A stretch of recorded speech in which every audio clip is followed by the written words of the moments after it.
अगर आप लोग भी मेरी तरह जो सालों तक यही सोचते रहे कि जॉगिंग करने से और भागने से ज्यादा फैट लॉस होता है, वॉकिंग से नहीं होता, तो आज मैं आपको बताने आया ये सोच बिल्कुल गलत साबित हो चुकी है। आजकल बहुत सारी रिसर्च आ रही है, बहुत सारे साइंटिफिक रिसर्च आ रही है, बहुत सारे फिटनेस इन्फ्लुएंसर ये बात करें कि वॉक से ज्यादा फैट लॉस होता है बिनिस्बत आप जॉगिंग करें या पार्क में भागें। आज इस सवाल के बारे में बात जानेंगे और इस मिथ को ब्रेक करेंगे, तो चलो वीडियो में बने रहना। सबसे पहले हम बात करें थे फैट लॉस होता कैसे है, जो कि 1000 दफा मैं आपको बता चुका हूँ। फैट लॉस एक प्रोसेस का नाम है जिसके अंदर कितनी कैलोरीज आप खा रहे हैं और कितनी कैलोरीज आप खर्च करें, इससे होता है आपका फैट लॉस। फॉर एग्जांपल, अगर आप ज्यादा खर्च करें, ज्यादा काम करें, ज्यादा बर्न कर रहे हैं अपनी कैलोरीज, लेकिन आप खा कम रहे हैं, तो आपकी बॉडी फैट को यूज करेगी अपनी एनर्जी के लिए as a source.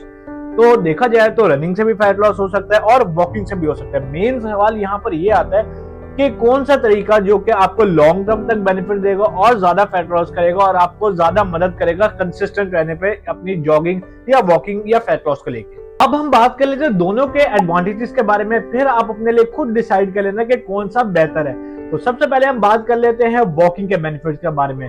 Benefit number 1 है कि ये ज्यादा देर तक सस्टेन कर सकते हैं। फॉर एग्जांपल, इससे क्या मतलब है मेरा, अगर आप वॉक करते हैं 45 टू 40 मिनट्स, आप इजीली वॉक नॉर्मली डे पे दिन में अपने कर भी लेते हैं नॉर्मल काम करते हुए भी, और अगर उससे हट के आप करें तो फिर भी आप आराम से 1 घंटे या 2 घंटा वॉक कर सकते हैं। अगर देखा जाए रनिंग के बनिस्बत, रनिंग आप 40 से 45 मिनट स्टार्टिंग में नहीं कर सकते। जो एक्सट्रीम एथलीट है वो भी इतनी देर तक, बहुत अरसे तक वो ट्रेन करे तो फिर वो कर सकते हैं। तो अगर देखा जाए तो वॉकिंग आपके लिए अच्छा रहेगा, क्योंकि आप सस्टेन कर सकते हो, वो आपकी बॉडी झेल सकती है और आप इजिली कर सकते हो पूरा दिन, पूरा वीक, पूरा मंथ, और जिसकी बनिस्बत से आपका फैट लॉस होता रहेगा कंसिस्टेंट। एडवांटेज नंबर 2 है कि आपकी बॉडी जब वॉक करती है वो ज्यादा फैट लॉस करती है। क्यों? जब आप हाई इंटेंसिटी काम करते हैं, कोई भी हाई इंटेंसिटी वर्कआउट करें या कोई भी काम करें, तो उसमें आपकी बॉडी ज्यादातर ग्लूकोज या कार्बोहाइड्रेट्स को यूज करती है। मैं ये नहीं कह रहा कि उसमें फैट को यूज नहीं करती है एनर्जी के लिए, उसमें फैट को भी यूज करती है, लेकिन ज्यादातर आपकी बॉडी यूज करती है कार्बोहाइड्रेट। और वही अगर आप लो इंटेंसिटी काम करें या वर्कआउट करें, फॉर एग्जांपल वॉक करें आप लो इंटेंसिटी, तो आपकी बॉडी ज्यादा फैट के रिजर्व को यूज करती है, और जब आप वॉक को ज्यादा देर तक करते हैं तो बॉडी आपकी ज्यादा फैट लॉस यूज करती है। तो ये एक बहुत अच्छा बेनिफिट है अगर आप वॉक करते हैं।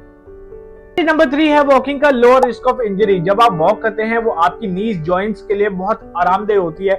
आप आराम से 40 से 50 मिनट तक वॉक कर सकते हैं। वही अगर आप रनिंग करें तो रनिंग से अगर आप 5 मिनट या 10 मिनट भी वॉक करें, तो आप देखें जिनका वेट ज्यादा होता है उनकी नीज, एंकल और जॉइंट्स पे बहुत ज्यादा वजन आता है, जिसकी वजह से वो प्रोन टू इंजरी हो जाते हैं या वो वर्कआउट छोड़ देते हैं स्ट्रेस की वजह से, क्योंकि उनकी बॉडी में इतना स्ट्रेस आ जाता है कि वो इंजरी रिलेटेड हो जाते हैं। तो वॉक करेंगे तो आपको इंजरी रिस्क बहुत कम होगा। अब हम बात कर लेते हैं रनिंग के बारे में। इससे पहले सारे जो रनर्स है वो मेरे को कमेंट में गालियां देना शुरू करें, हम रनर्स के बेनिफिट के बारे में बात कर लेते हैं। बेनिफिट नंबर 1, रनिंग से कैलोरीज ज्यादा तेज बर्न होती हैं। फॉर एग्जांपल, अगर आपके पास 30 मिनट है, 30 मिनट की वॉक में आप कैलोरीज कम बर्न करेंगे, जो कि बर्न करेंगे फैट से बनिस्बत। अगर हम रनिंग को जाएं तो रनिंग अगर आप 30 मिनट करेंगे तो आप ज्यादा उससे कैलोरीज बर्न करेंगे। बहरहाल वो भले फैट से हो, फैट से कम होंगी और कार्बोहाइड्रेट से ज्यादा होंगी, लेकिन अगर आप शॉर्ट टर्म में देखें तो कैलोरीज ज्यादा बर्न होती है फैट लॉस से बहुत जल्दी। अब बात कर लेते हैं दूसरे बेनिफिट के बारे में, वो ये है कि वो आपकी कार्डियोवैस्कुलर हेल्थ के लिए रनिंग बहुत अच्छी है। वो मैं क्यों कह रहा हूं, जब आप रनिंग करते हैं वो हाई इंटेंसिटी ट्रेनिंग होती है, जो कि आपके लंग्स और आपके हार्ट को ज्यादा चैलेंज करता है ज्यादा काम करने में, जो कि आपकी हार्ट हेल्थ को चैलेंज करता है। इसलिए आपने देखा होगा कि ज्यादातर रनर या एंथुजियास्ट जो है वो ज्यादातर रनिंग प्रेफर करते हैं, क्योंकि वो आपको चैलेंज करती है टू बी मोर बेटर। तीसरे और आखिरी बेनिफिट के बारे में बात कर लेते हैं, जो कि है running saves you more time. अगर आपके पास कम टाइम है अपनी कार्डियोवैस्कुलर हेल्थ के लिए, अगर 15 मिनट भी है तो आप 15 मिनट में स्प्रिंट कर सकते हैं, अच्छी जॉग कर सकते हैं। हाई इंटेंसिटी ट्रेनिंग होगी जिसमें कैलोरीज भी आप मुनासिब बंद करेंगे एज कंपेयर टू वॉकिंग। अब जबकि हमने दोनों के बेनिफिट्स के बारे में बात कर लिया, बात कर लेते हैं कौन सा सक्सेसफुल है फैट लॉस के लिए आपके लिए। देखें, ये दोनों ही सक्सेसफुल है, ये दोनों ही काम करते हैं, लेकिन किसके लिए क्या काम करता है वो मैं आपको बताता हूँ। फैट लॉस या फिटनेस या मसल गेन कुछ भी है, अगर फिटनेस की तरफ जा रहे हैं तो वो आपको रिजल्ट जब भी देगी जब आप उसके साथ कंसिस्टेंट रहेंगे। अगर आप वो बंदे हैं कि वो वॉक करेंगे और वॉक के जरिए वो आपको फिटनेस के थ्रू लेके जाएगी, वॉक आप सालों साल कर सकते हैं, महीनों महीनों कर सकते हैं बिना थके, बिना स्किपिंग के, कंसिस्टेंट रहते हुए, तो गो फॉर वॉकिंग मेरे भाई।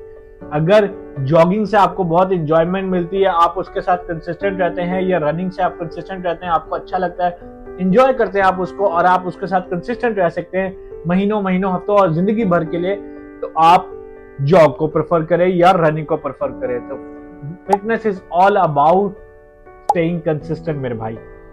अब मैं आपको एक प्रो टिप देने लगा जिसकी वजह से आप इन दोनों को इन्वॉल्व कर सकते हैं अपने वर्कआउट को। आप डेली स्टेप्स अपने काउंट करें, 5 से 10,000 ऐसे इंक्रीज करते रहे फॉर फैट लॉस। अपने वॉकिंग को इनकल्परेट करेंगे डेली रूटीन में, और हफ्ते में 2 से 3 बार जॉग को या रनिंग को या हाई इंटेंसिटी ट्रेनिंग को इन्वॉल्व करेंगे कार्डियोवैस्कुलर हेल्थ के लिए अपने, और इंटेंसिटी को इंक्रीज करने के लिए। तो एक बहुत अच्छा तरीका हो जाएगा दोनों को अपनी वर्कआउट रूटीन में इन्वॉल्व करने। तो क्या है फाइनल आंसर, वॉकिंग या रनिंग बेहतर है फैट लॉस के लिए? अगर आप एक बिगिनर हैं और बिजी बंदे हैं, वर्कआउट के लिए आपके पास टाइम नहीं है, गो फॉर वॉकिंग। अगर आप उतने ही ख्याल रखते हैं अपनी कार्डियोवैस्कुलर हेल्थ के लिए, गो फॉर रनिंग। और अगर आप बेस्ट रिजल्ट चाहते हैं फैट लॉस या फिटनेस को, दोनों को इनकल्परेट करें अपने वर्कआउट रूटीन में। हाँ, एक और बात बताता चलूं, अगर आप दोनों भी इन्वॉल्व कर रहे हैं, लेकिन अगर आप वो एक सीक्रेट चीज नहीं कर रहे, तो इन दोनों चीजों का भी कोई बेनिफिट आपको नहीं मिलेगा। वो क्या है? कंसिस्टेंट रहना। जी हाँ, अगर आप कंसिस्टेंट नहीं रहेंगे अपने वर्कआउट्स के साथ, अपनी ट्रेनिंग के साथ, तो इन दोनों चीजों को आप जितनी मर्जी बार कर लें तो इससे कोई रिजल्ट नहीं मिलेगा।